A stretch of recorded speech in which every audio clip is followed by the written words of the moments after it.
2020's Psycho Yoga Instructor is probably the worst film I've ever seen on a number of levels. It's so bad, but it's not so bad it's good. It's just so bad. So here we go.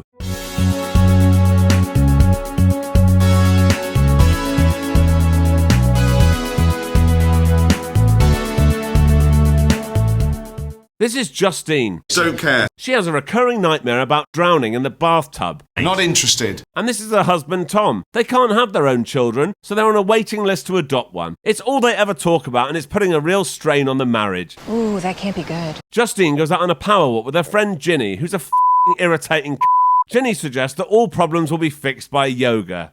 Ginny, no. What? I told you I don't like yoga. She manages to convince Justine to go to just one class by going on about the sexy yoga instructor's abs. He's made up of those and my fantasies. Later at home, she gets another email saying she's not getting a kid and she cries. Tom is trying to be reasonable about things, but Justine just wants to engineer arguments with him. The next morning, Tom's about to go to work when Justine comes down in a yoga outfit as she's off for her first class. This has also turned into an argument because Justine is an absolute True.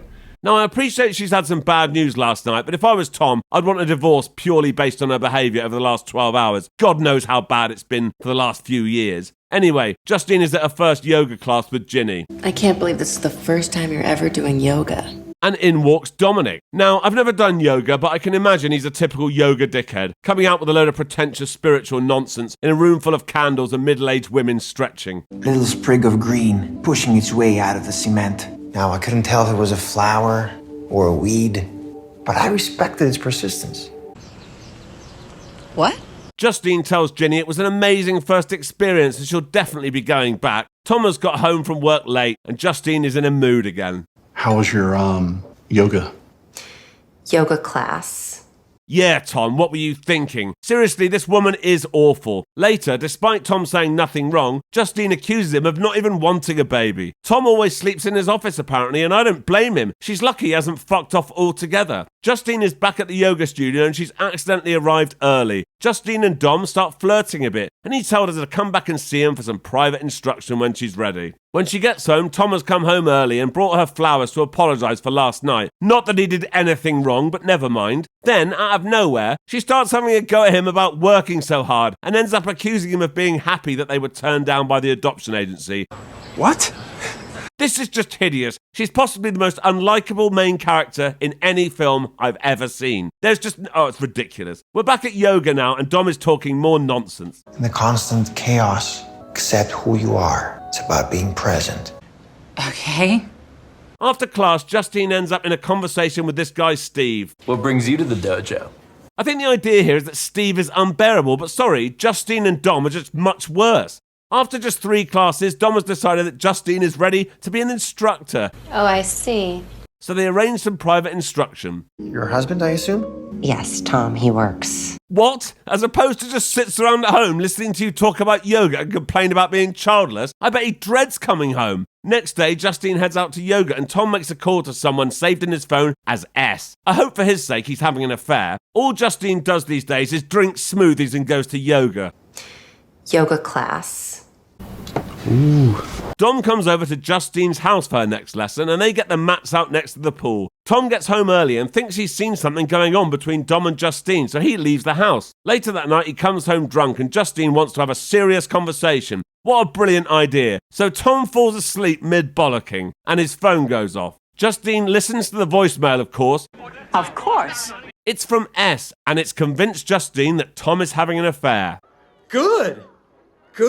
Next day at a yoga lesson, Justine tells Dom about Tom's affair and they kiss. Dom wants to take it further, but Justine needs time to think. Dom tries to seal the deal by giving her some sort of amethyst stone, but she's like, yeah, thanks, and he goes home. That night, Justine wakes up in the middle of the night and starts asking Tom who S is. You went through my phone? And then she goes back to sleep. Dom is doing a late night class. Ginny is there, but Justine is at home in bed thinking of other ways she can ruin her husband's life. This strange woman walks into the yoga class off the street and starts screaming at Dom, but she's calling him Elijah and starts hitting him. I left my husband for you! It took me 2 years to find you. I tracked you down, Sebastian Nikos.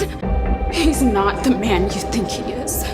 Understandably, his students are a bit like, uh-oh. Back at Justine's, Tom has told her to call S. It turns out Tom had found another adoption agency with a baby ready for them, and he kept it quiet to not get her hopes up. So now that she's got what she wants, Tom is finally off the hook, so they're happy again. Tom may have forgiven her, but I haven't. I still hate her. After the scene at the yoga class, Ginny is making a call to a friend with police connections and asks them to look up Dom, aka Sebastian Nikos. Dom has just seen a message on his phone from Justine saying she wants to cancel their yoga session tomorrow, and he's pretty fucked off.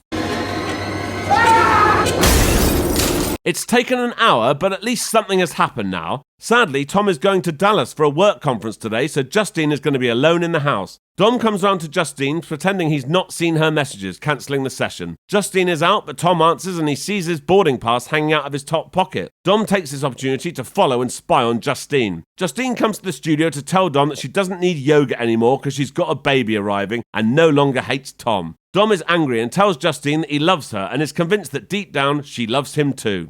It's over. You are stabbing a knife in my heart. When Justine leaves, Dom starts talking to himself and laughing while he squeezes broken mirror shards in his hands. Oh, dear. Ginny has come over to Justine's and has told her she's found out all about Dom/Sebastian Nikos. He served 3 years for that. He starts moving around, changing his name. He gets what he wants, then he bolts. The police even think he killed his ex a year ago, but don't have enough evidence to prove it. The plan is for Justine to stay at Ginny's while Tom is away, but as she goes to leave, Dom is in the house. He grabs her from behind and holds her at knife point. Dom is convinced that he can make Justine leave Tom by slagging him off to her, but Justine makes a run for it. There's a bit of a tussle, but Dom ends it pretty quickly with some chloroform. When Justine wakes up, Dom is sat in her room with the knife and still trying to convince her to leave Tom for him. She's still not agreeing, so he tells her to get into the bath. This is the bathtub she has a recurring dream about drowning in, by the way. Remember that from earlier? Yeah, brilliant. So now all her worst fears are becoming a reality and he's holding her under the water. When he lets her up, she pretends she's suddenly changed her mind and starts kissing him, when in reality, it was all a plan to knock him out with the amethyst stone we saw earlier. She runs downstairs to escape, and for some reason Tom is outside the house about to come in. When they go upstairs, there's no sign of Dom. He's escaped out the window. Justine admits to Tom that she kissed Dom and says she's sorry. He forgives her immediately, but you know damn well if it was the other way round, she'd have dragged this out for a decade. Yes, of course. Oh, and look, there's a message from S and the new baby is ready for collection. Yeah. Cut to another yoga class and look who it is, it's Dom. We're supposed to think he has a new identity, a new group of students, and oh yeah, now he's got a top knot. I suppose this is set up nicely for a sequel, but if they make one, I'm not watching it. This film is the absolute pits. So until next time. Thank you for watching. If you enjoyed this, please like and subscribe and check out this other video. Thank you.